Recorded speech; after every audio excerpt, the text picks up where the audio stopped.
માત કી જય। બાવન ભાઈને કહેવામાં આવે ભાઈ કે જે આપણે તારીખ પાડી હતી પથ્થર આવવાની, તો એ તારીખ આપણે 7-8 તારીખનો ગાડીવાળો આવશે।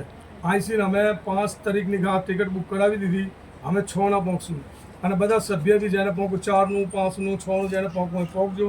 તો ગાડીવાળા પથ્થરવાળા કહે કે 7 તારીખની ગાડી પહોંચી જા, તો 8ની બીજ છે, 8ની બીજને આપણે સકન કરી લઉં અને ગાડી આવી જા। 52ને કહેવામાં આવે કે 52ના કોઈ બી ભાઈ આપણા દર્શન કરવા વાસ્તે વાલીવાડામાં આવી શકે, અને સભ્ય બી આવે ને વાલીવાડામાં બી આવે। બીજા બધા ભાઈને એક વિનંતી છે કે જેની ઉઘરાણી 22-23ની રહી જઈ તે 22-23ની ઉઘરાણી પૂરી કરજો। આગળ કામ ચાલુ કરવાનું છે, તો એ ઉઘરાણી આવી છે તો બધું અમારે ભેગું કરીને કામને લગાવવાની છે। અને આ બધા ભાઈને જાણવામાં આવે કે 52 બી આવે, સભ્ય બી આવે, 5-6 તારીખના બધા પહોંચી જાજો। 7 તારીખ સુધી ગાડી આવી જા। બોલ દગાઈ માત કી જય। ધીરે ધીરે બધા પહોંચવાની કોશિશ કરજો એ કરે 6-7 તારીખના। બધા 52 ભાઈ નહીં।